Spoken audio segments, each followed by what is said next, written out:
வணக்கம். ஆகாஷ்வாணி புதுச்சேரி செய்திச் சுருக்கம் வாசிப்பவர் மலர்விழி. பழங்குடி பகுதிகளில் தரமான கல்வி, திறன் மேம்பாடு, தொலைத்தொடர்பு உள்ளிட்ட கட்டமைப்பு வசதிகளை மேம்படுத்த அரசு எல்லா நடவடிக்கைகளையும் எடுத்து வருவதால் பழங்குடியின மக்கள் இதை நன்கு பயன்படுத்திக் கொண்டு சுயசார்பை எட்ட வேண்டுமென குடியரசுத் தலைவர் திருமதி திரௌபதி முர்மு கூறியுள்ளார். நேற்று மாலை ஒடிசா மாநிலம் நயாகர் மாவட்டத்தில் பாரதிய விஸ்வபாசு சபர சமாஜ் அமைப்பின் நிறுவன நாள் விழாவில் அவர் உரையாற்றினார்.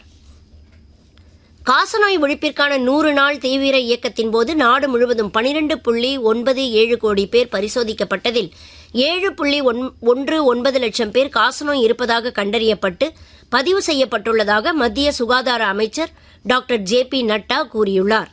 உலக காசநோய் தினத்தையொட்டி புதுடெல்லியில் நேற்று நடைபெற்ற நிகழ்ச்சியில் பேசுகையில் அவர் இதனை தெரிவித்தார்.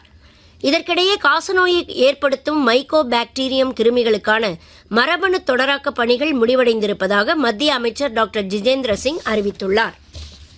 இவ்வாண்டு ஜனவரி மாதத்தில் 18 லட்சம் புதிய ஊழியர்கள் இஎஸ்ஐ தொழிலாளர் அரசு காப்புறுதி திட்டத்தில் சேர்ந்திருப்பதாக மத்திய அரசு தெரிவித்துள்ளது. 27,800 புதிய நிறுவனங்களும் இத்திட்டத்தில் சேர்க்கப்பட்டுள்ளதாக இஎஸ்ஐ அறிக்கை ஒன்றில் தெரிவிக்கப்பட்டுள்ளது.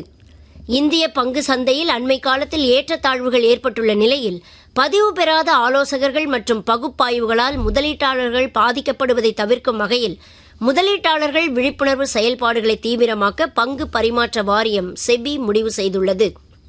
புதுச்சேரியில் தொழிலாளர் துறை வேலைவாய்ப்பகம் சார்பில் ஏற்பாடு செய்யப்பட்டுள்ள வேலைவாய்ப்பு முகாம் நாளை வேலைவாய்ப்பு அலுவலகத்தில் நடைபெறவுள்ளது. புதுச்சேரி மற்றும் தமிழகத்தை சேர்ந்த 10 முன்னணி நிறுவனங்கள் இதில் கலந்து கொண்டு 100க்கும் மேற்பட்ட பணியிடங்களை நிரப்ப உள்ளன. இத்துடன் இந்த செய்திச் சுருக்கம் நிறைவு பெறுகிறது.